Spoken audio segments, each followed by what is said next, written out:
throttle is fixed in here, so basically when you hear the helicopter get really loud, he's put it at 100% throttle, and then we lock it.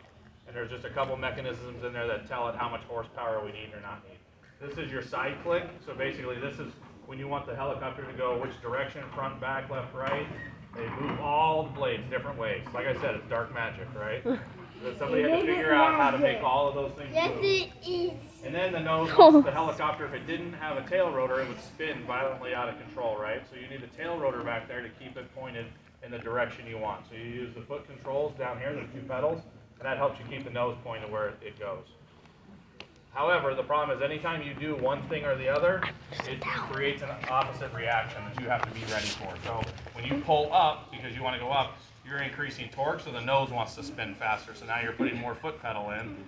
Okay. So it gets a little crazy, but that's the complex adult answer. So the direction control, like these Yes, these control where you're going. Essentially, that's keeping the nose like kind of pointed straight in your direction. So you are using the foot pedal a lot to control that because it's changing like the pitch on it for like thrust. But yes, you're using all three at all one time.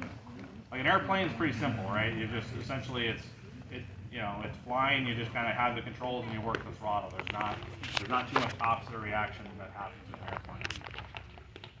On a helicopter, there is a lot of opposite. How long did it take you to learn? When I first started, I thought I was never going to learn how to fly because it's like riding a unicycle on a ball. Wow. But you're signed off as a patrol pilot in this unit once you have 300 hours. Ooh. But like I was telling somebody, I would put our 300-hour program up against some of the places This in the is country, crazy. 1,000-hour pilots. Because we do, so during your flight training here, we have to land at the top of like Gas Peak, that's that mountain there. We go up into the mountains over here and train. We land at the top of Sunrise. So we do a lot of like intensive training.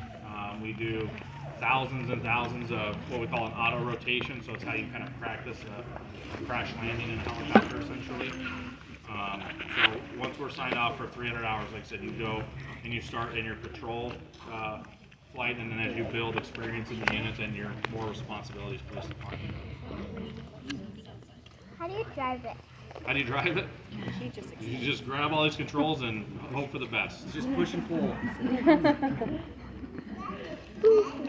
Anybody else? Do you take more than one helicopter out on a rescue, or is it just one? And then you help The only time typically that might happen is if we're in the patrol ship, they can call us and they might ask us to go. Sometimes we get somebody that might just be stranded.